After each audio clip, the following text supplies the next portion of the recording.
बिस्मिल्लाहिर्रहमानिर्रहीम। अल्लाहुम्मा रब्बि इश्रह ली सदरी व यस्सिर ली अमरी वहलुल उक़दतम मिन लिसानी यफ़क़हू क़ौली। डियर स्टूडेंट्स, अस्सलामु अलैकुम। आज के इस वीडियो लेक्चर के अंदर हम ब्रांचेज ऑफ बायोलॉजी को स्टडी करेंगे। इसके में सबसे पहले आपको पता होना चाहिए कि what is biology. Biology is the scientific study of different living organisms. मुख्तलिफ जिंदा जानदार पौधे, जानवर और माइक्रो ऑर्गेनिजम्स के मुताले को बायोलॉजी कहते हैं। बायोलॉजी का वर्ड याद रखिएगा, it has been derived from a Greek word. Biology का वर्ड दो ग्रीक वर्ड से मिलकर बना है। ग्रीक लैंग्वेज से ये दो वर्ड्स लिए गए हैं, बायो एंड लोगोस। बायो का मतलब होता है लाइफ और लोगोस का मतलब होता है गौर व फिक्र करना, सोच विचार करना, यानी थॉट, डिस्कोर्स और रीजनिंग। अब सवाल ये पैदा होता है कि word biology, why the word biology has been derived from Greek language. तो इसकी सबसे कॉमन वजह यह है कि जिस ज़माने के अंदर बायोलॉजिकल नॉलेज एक्सप्लोर हो रहा था, बेसिकली यूरोप के अंदर 13th सेंचुरी से लेकर 16th सेंचुरी के दौरान बायोलॉजिकल नॉलेज ने बहुत ज़्यादा फ्लरिश किया। ठीक है, तो उस ज़माने के अंदर जितने भी साइंटिस्ट थे जिन्होंने बायोलॉजी या केमिस्ट्री या फिज़िक्स की फील्ड के अंदर काम किया, उनकी जो बेसिक लैंग्वेज थी वो या तो लैटिन थी या ग्रीक थी। यही वजह है कि बायोलॉजी के अंदर बहुत सारी इंपॉर्टेंट टर्मिनोलॉजीज जो हैं, इवन खुद बायोलॉजी का वर्ड जो है ये ग्रीक लैंग्वेज से लिया गया। तो डिफरेंट टर्मिनोलॉजीज लैटिन और ग्रीक लैंग्वेज में है, जिसकी वजह यह है कि उस ज़माने के जो साइंटिस्ट थे उनकी जो लैंग्वेज थी वो ग्रीक थी या लैटिन थी।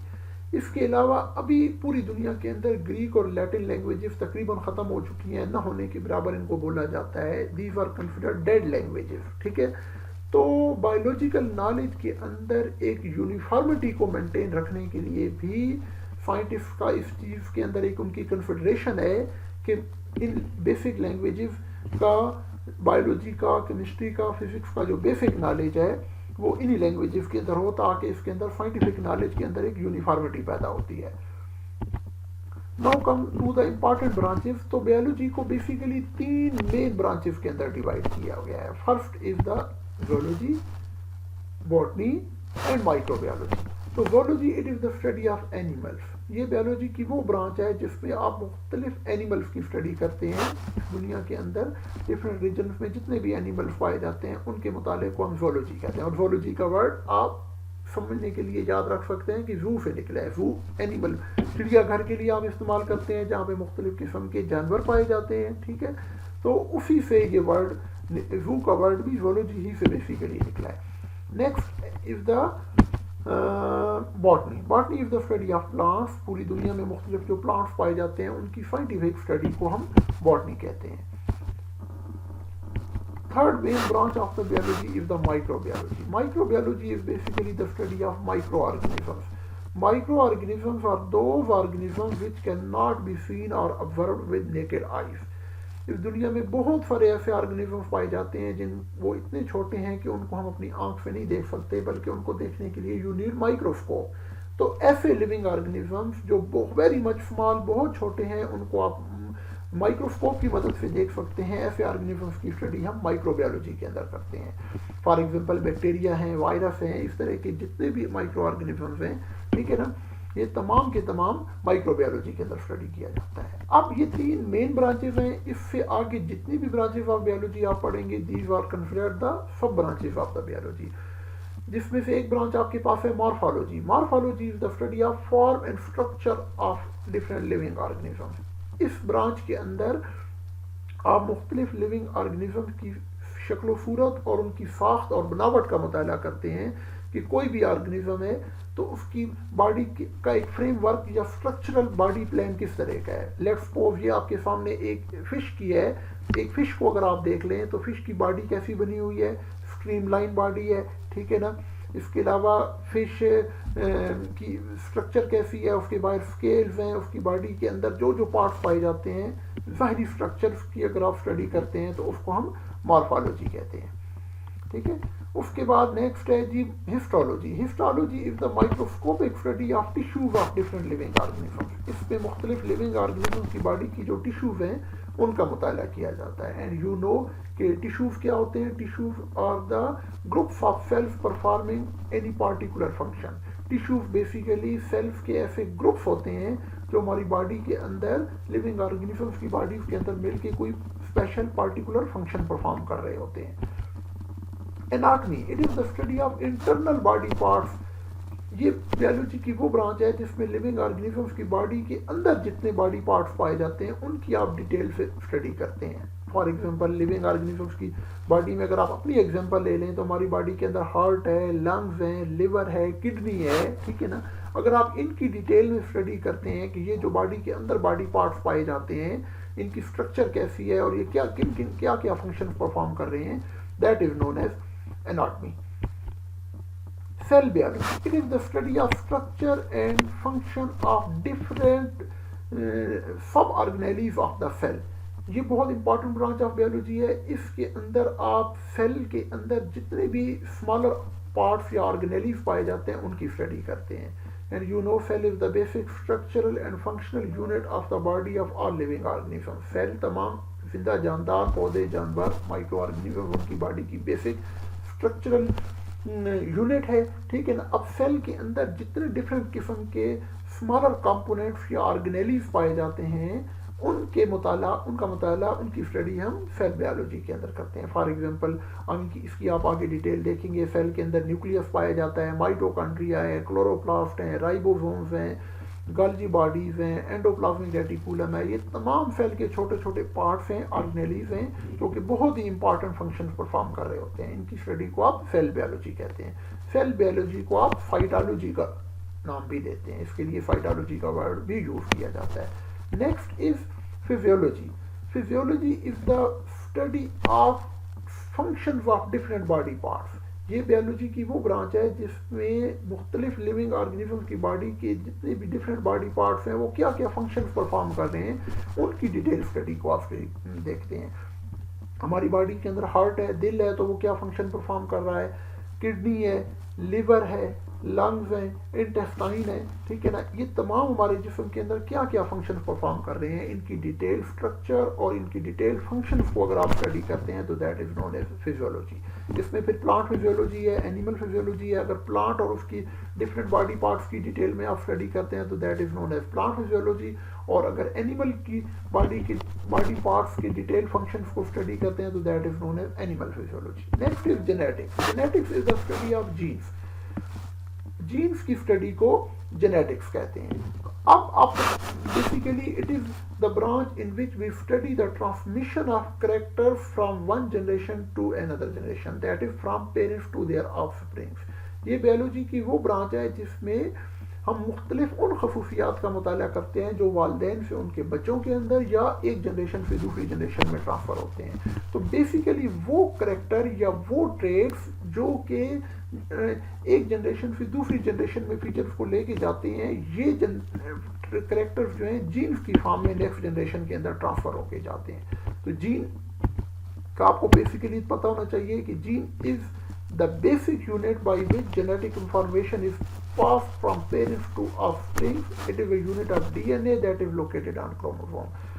DNA बेसिकली स्पेशल किस्म के छोटे छोटे कोड, जीन बेसिकली छोटे छोटे कोड्स होते हैं जो कि डीएनए के ऊपर लगे होते हैं, और यही जो कोड्स होते हैं इन्हीं कोड्स की फॉर्म में इंफॉर्मेशन जो है वो नेक्स्ट जनरेशन के अंदर ट्रांसफर होके जाती है। हमारी बॉडी के जितने डिफरेंट पार्ट्स हैं, आई कलर है, ठीक है ना, ईयर की डेवलपमेंट है, ठीक है जी, हाइट है, ये तमाम जो है ना हमारी बॉडी के जो फीचर्स हैं, ट्रेट्स हैं, इनको पीछे कोई ना कोई यूनिट्स होती हैं जो कि कंट्रोल या रेगुलेट कर रही होती हैं। उन यूनिट्स को आप जीन्स का नाम देते हैं और ये जीन्स हमारे डीएनए के ऊपर लगे होते हैं। इसके अलावा हमारी बॉडी के अंदर जो डिफरेंट एंजाइम्स काम कर रहे हैं वो enzymes basically protein in nature होते हैं। तो वो प्रोटीन बनाने की जितनी इंफॉर्मेशन है वो भी सारी की सारी इसी डीएनए के अंदर मौजूद होती है, और इसकी हम स्टडी जेनेटिक्स के अंदर करते हैं, ठीक है। नेक्स्ट आपके पास इकोलॉजी है। Ecology it is the branch of biology in which we study the physical interaction of different living organisms with their non living environment. मुख्तलिफ जिंदा जानदार जिस माहौल के अंदर रहते हैं उस माहौल के साथ उनका क्या ताल्लुक है, क्या रिलेशनशिप है, इसकी स्टडी हम इकोलॉजी के अंदर करते हैं. Ecology is also known as environmental biology. Next is taxonomy. Taxonomy, it is the study of classification. It is that branch of biology in which we study the grouping and subgrouping of different living organisms on the basis of similarities and differences.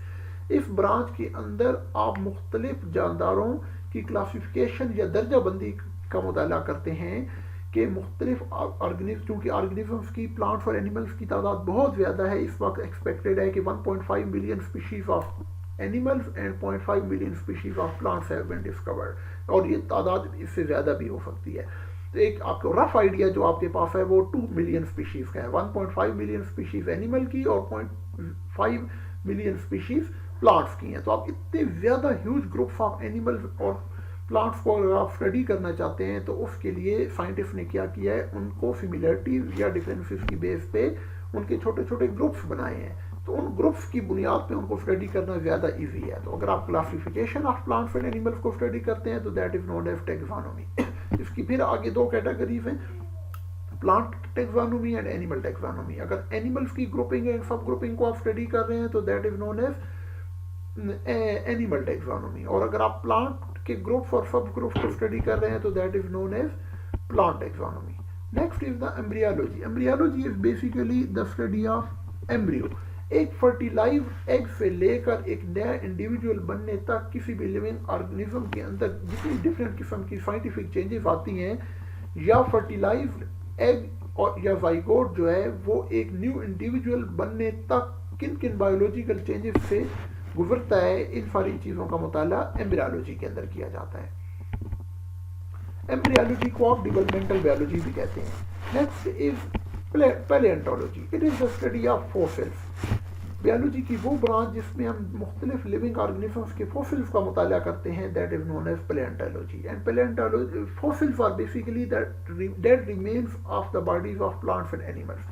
Fossils मुख्तलिफ जानवरों और पौधों के body के बचे कुछ हिस्से होते हैं, आसार कदीमा के हिस्से आप कह सकते हैं. आज फिर हज़ारों साल पहले, लाखों साल पहले किसी लिविंग ऑर्गेनिज्म की बॉडी का कोई पार्ट डिस्कवर हुआ है, उससे हमें लाइफ को या लिविंग ऑर्गेनिजम्स की एवोल्यूशनरी हिस्ट्री को स्टडी करने के अंदर बहुत ज़्यादा हेल्प मिलती है. तो that branch is known as palaeontology, जिसमें आप बेसिकली प्लांट्स और एनिमल्स के फॉसिल्स के, उनके बॉडी के डेड रिमेन्स के पार्ट्स की स्टडी करते हैं. और इसकी भी दो आगे फर्दर सब ब्रांचेज हैं, palaeobotany and palaeozoology. If you are studying the fossils of animals, then it is known as paleozoology, and if you are studying the fossils of plants, then it is known as paleobotany. अगर आप plants के, पौधों के fossils की study कर रहे हैं तो उसको आप पेलियोबॉटनी कहेंगे. अगर आप एनिमल के फॉसिल्स की स्टडी कर रहे हैं तो उसको आप पेलियोजोलॉजी कहेंगे. Biotechnology. It is the study of practical application of living organisms for the welfare of human beings. ये बहुत इंपॉर्टेंट और रिसेंट ब्रांच है बायोलॉजी की. इस ब्रांच के अंदर हम डिफरेंट लिविंग ऑर्गेनिजम्स को, स्पेशली माइक्रोब्स को प्रैक्टिकली अप्लाई करते हैं ताकि लिविंग ऑर्गेनिजम्स को और ह्यूमन लाइफ को किस तरह बेहतर बनाया जा सके. और ये ब्रांच जो है ना, हमारी रोज़मर्रा की ज़िंदगी में, डेली लाइफ के अंदर इसका बहुत ज़्यादा यूज़ हो रहा है. फॉर एग्जांपल आप देख लें, इंडस्ट्रियल बायोटेक्नोलॉजी है, मुख्तलिफ़ किस्म की, इसके अंदर आप एनर्जी प्रोडक्शन और डिफरेंट किस्म के जो न्यू मटीरियल्स बनाए जा रहे हैं उनकी स्टडी करते हैं. एग्रीकल्चर बायोटेक्नोलॉजी के अंदर प्लांट की डिफरेंट स्पीशीज़ और प्लांट की डिफरेंट वैरायटीज़ के ऊपर काम किया जा रहा है कि प्लांट्स की नई से नई वैरायटीज़, फसलों की नई से नई वैरायटीज़ पैदा की जा सकें जिससे इंसान की ज़िंदगी और बेहतर बनाई जा सके. ठीक है जी. इसके अलावा एनवायरमेंटल बायोटेक्नोलॉजी के अंदर इस चीज़ के ऊपर फोकस किया जा रहा है कि हमारे माहौल के अंदर आलूदगी फॉर एग्जांपल बहुत ज़्यादा बढ़ती जा रही है, तो इस आलूदगी को कैसे कम किया जा सकता है. माइक्रो ऑर्गेनिजम्स जो हैं, बैक्टीरिया जो हैं, उनको किस तरह यूटिलाइज किया जा सकता है प्रैक्टिकल वे में या पॉजिटिव वे में कि वो इंसान की ज़िंदगी को और ज़्यादा बेहतर बनाए. Next is parasitology. Parasitology is the study of parasites. Parasites के मुताले को पैरासाइटोलॉजी कहते हैं. ठीक है जी. और पैरासाइट्स क्या होते हैं? Parasites are those organisms which can not survive themselves. A parasite is an organism that lives in a host organism and gets its food from or the expense of its host. Parasites basically वो organisms होते हैं जो कि अपनी food खुद prepare नहीं कर सकते, बल्कि अपनी फूड लेने के लिए वो दूसरे ऑर्गेनिजम्स की बॉडी के ऊपर डिपेंडेंट होते हैं। तो वो उस ऑर्गेनिज्म की बॉडी के अंदर या बाहर रहते भी हैं, वहाँ से खुराक भी लेते हैं, और इसके अलावा अपने होस्ट जिस ऑर्गेनिज्म की बॉडी में वो रहते हैं उसको वो थोड़ा थोड़ा नुकसान भी पहुंचाते हैं। तो ये भी बहुत इंपॉर्टेंट ब्रांच ऑफ बायोलॉजी है। पैरासाइट्स बहुत सारे हैं जिनका हमारी रोज़मर्रा ज़िंदगी में वास्ता पड़ता है। सरों में जो जुएँ पाई जाती हैं ये भी एक पैरासाइट है, ठीक है ना। तो एनिमल्स के अंदर बहुत सारे पैरासाइट्स पाए जाते हैं, ठीक है। और next is sociobiology. It is the branch study of social behaviour of animals. इस ब्रांच के अंदर हम मुख्तलिफ लिविंग ऑर्गेनिजम्स का, एनिमल्स का अपने एनवायरनमेंट के साथ जो एक सोशल इंटरेक्शन होता है, सोशल बिहेवियर होता है, उसकी स्टडी करते हैं। नेक्स्ट आपके पास है इम्यूनोलॉजी।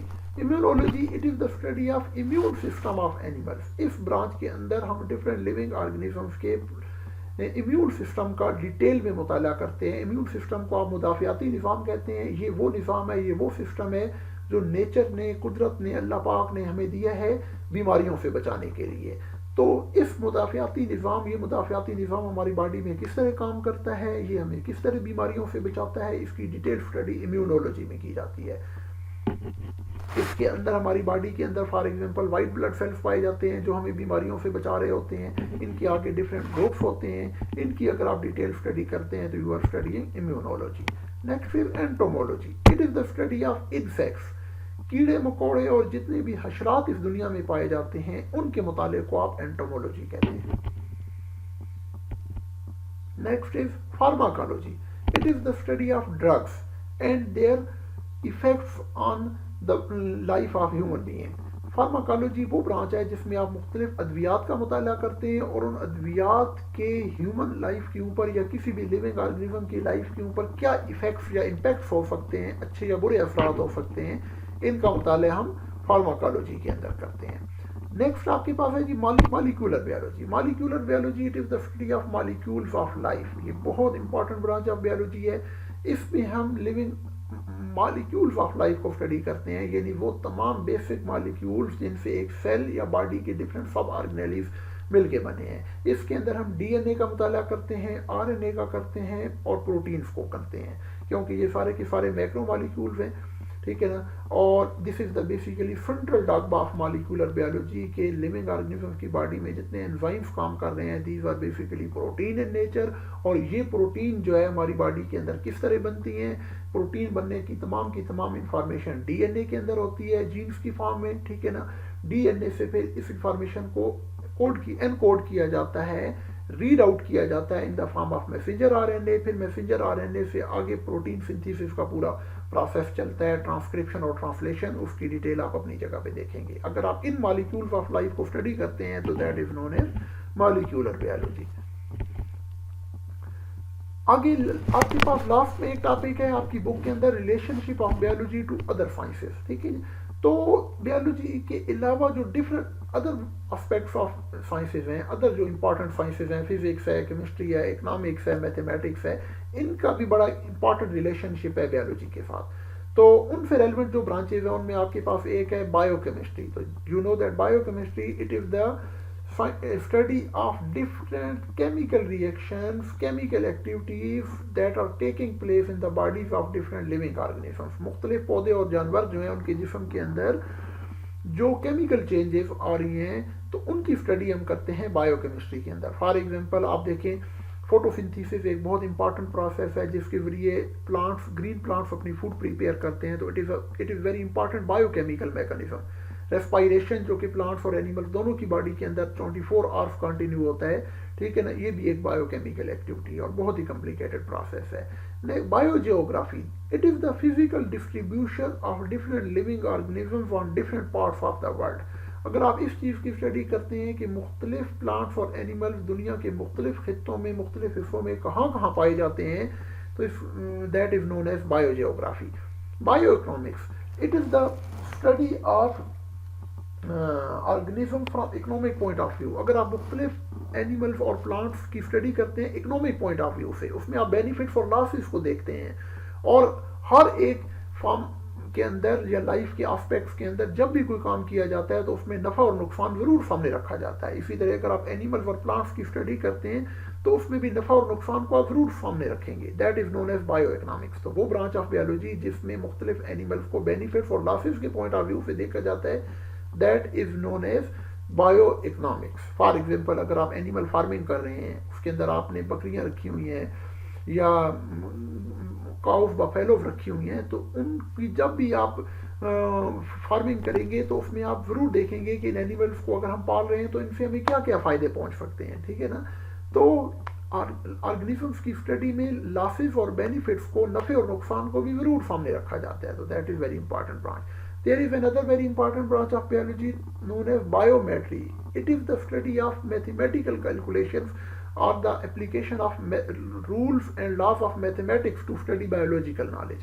अगर आप biological knowledge को study करने के लिए mathematics के rules को apply करते हैं तो that is known as biometry, ठीक है। And last is the biophysics. Biophysics is that branch of biology in which we apply the rules of or the laws of physics to study different living organisms. इस branch के अंदर आप मुख्तलिफ physics के laws को देखते हैं कि उनको लिविंग ऑर्गेनिजम्स की बॉडी के ऊपर किस तरह अप्लाई किया जाता है। फॉर एग्जांपल हमारी बॉडी के अंदर जो बोन्स की मूवमेंट है, मसल्स की मूवमेंट है, it takes place according to the laws of physics. इसके ऊपर पीछे लिवर का रूल काम कर रहा होता है। तो that is again very important branch. तो स्टूडेंट आज के इस लेक्चर के अंदर हमने बायोलॉजी की इंपॉर्टेंट ब्रांचेस और सब ब्रांचेस की डिटेल को देखने की कोशिश की है। मुझे उम्मीद है कि इस लेक्चर से आपको अपने इस टॉपिक को समझने के अंदर बहुत हेल्प मिली होगी। आखिर में मैं आपसे रिक्वेस्ट करूंगा कि आप ताज़ा तरीन वीडियो देखने के लिए मेरे चैनल को सब्सक्राइब करें और बेल आइकन को प्रेस करें। अस्सलामु अलैकुम।